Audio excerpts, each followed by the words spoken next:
శ్రీరామ పట్టాభిషేకము సంపద కలిగిన రాజ్యము సులువుగా లభించుటన్నది దుర్లభము. దొరికిన రాజ్యము సులువుగా వదిలే మనసుండుటయే అరుదు కదా.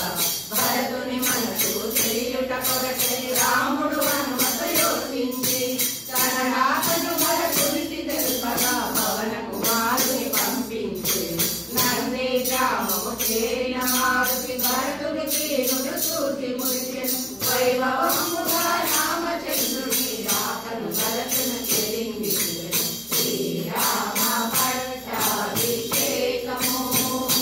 చూడబోదాము రండి అయోధ్యకు. శ్రీరామ పట్టాభిషేకము